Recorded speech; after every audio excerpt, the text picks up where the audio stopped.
All right, so I actually want to do something a little bit different. I want to take a look at gold today, right? And I'm doing a slightly different video or a different video style. I want to really discuss what happened on gold and how I protected myself from missing a trade that I don't think it would have been wise to take, which is a good thing, right? So we'll start on the daily time frame, and because this is where I really started the analysis. So really and truly, the analysis started up here, where when I look at the daily time frame, right, you can see this zone over here. What's created there? It's a high, right? Now this daily candle hasn't been closed just yet, which is information that we can use. At the time of me starting the analysis, it was about 3 hours ago, so the day had about 9 hours to finish, right? But what that suggested to me was they're most likely traders, for whatever reason, being interested in sells at that high. Now there's no resistance, there's nothing like that, but they are most likely traders who are interested in sells at that high.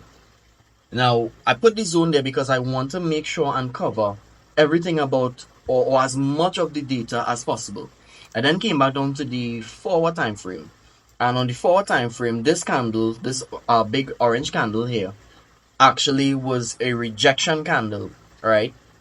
And the thing that I highlighted was why in such a bullish market is it rejecting the high, right? Now, what I came up with and what I thought about is the fact that if you think about it, the dealer needs liquidity to continue the market bullish. Now, if we're thinking about this, if this has to continue upward, it has to come for the buyers would have been right here, right? It looks like it might have done so, but I digress. Let's see. I came down to the 1 hour time frame, and I noticed this consolidation area right here, and we'll discuss that shortly. I noticed as well after the consolidation there was a rejection candle and then three consecutive bearish candles over 3 hours, right? What that suggested again would be I don't feel like it makes sense to trust a buy because that's too much bearish momentum for me to say that it's bullish. And I always say this: if you're looking for a buy, nothing should be suggesting sells to you. It just does not make sense for me to say that, hey, I'm looking for a buy, things are saying sells, but maybe I should still buy. I don't know about you, but that just sounds weird, right?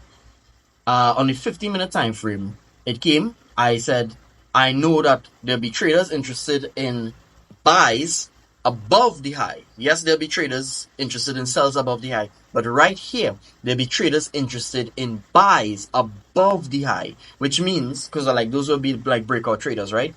Which means that their stop losses would likely be below this same zone that we highlighted on the daily time frame, right? If that is the case, then what we actually wanted to really cover was if the dealer would stop on that low and then continue to be bullish. Interestingly enough, the very zone that I had drawn is the zone that actually came up, right? The dealer targeted that zone. My biggest issue with how it reacted to the zone was it was too slow. If the dealer wanted to buy by stopping all buyers from that level, he wouldn't stay here for so long.